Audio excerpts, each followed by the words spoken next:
Hello everyone, this is Revathi working as an assistant professor in information technology from SNS College of Engineering. In my today lecture series, we are going to see about the maximum flow problem in the design and analysis of algorithm. The maximum flow graph is a classical optimization problem in graph theory that involves finding the maximum amount of flow that can be sent through a network of pipes, channels, or other pathways subject to capacity constraints. The problem can be used to model a wide variety of real world situations such as transportation system, communication network, and resource allocation. In the maximum flow problem, we have a director graph with a source node S and a sink node T, and each edge has a capacity that represents the maximum amount of flow that can be sent through it. The goal is to find the maximum amount of flow that can be sent from S to T while respecting the capacity constraints on the edges.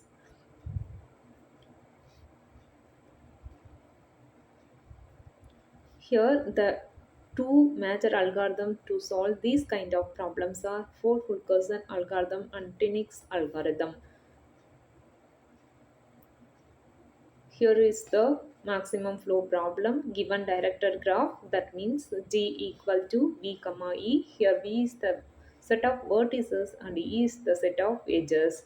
Supply source node O, demand sink node T. Capacity function U is equal to E and R. The goal is the given the R capacities send as a flow as possible for possible node 0 to O to the demand node T through the network. Then the four Fulkerson algorithm, it was developed by L.R. Ford, Jar, and D.R. Fulkerson in 1956. The inputs required are network graph G, source node S, and the sink node T. The algorithm will be for Fulkerson of graph G, node S and node T. Initialize flow in all edges to 0 while there exists an augmenting path P between S and T in a residual network graph.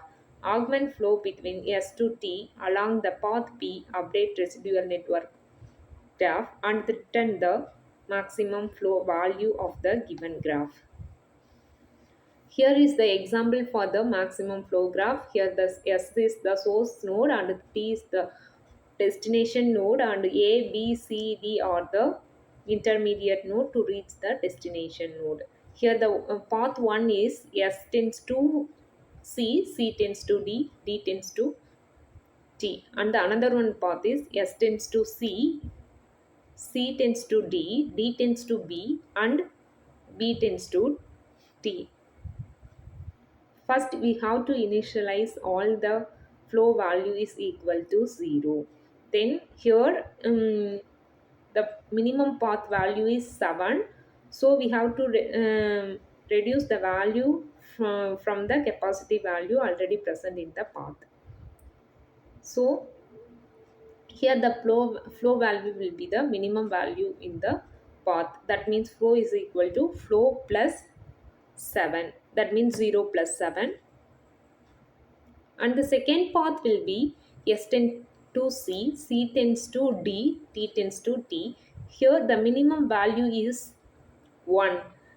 That value is reduced from the previous weighted value in the graph.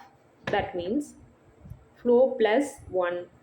Flow value is 7 plus 1, 8. Then another one path to reach the destination is S tends to A tends to B, and B tends to T. Here the minimum value is 5. That means 7 plus 1 plus 5. The maximum, no more paths here left from the source to destination. So the final maximum flow value is the 15. That means here S tends to C, C tends to D, D tends to T is 1. Then S tends to C, C tends to D, D tends to B, B tends to T is 7. And another last one path is S tends to A tends to B, and B tends to T. The final total value will be 7 plus 1 plus 1 plus 8 is equal to 50.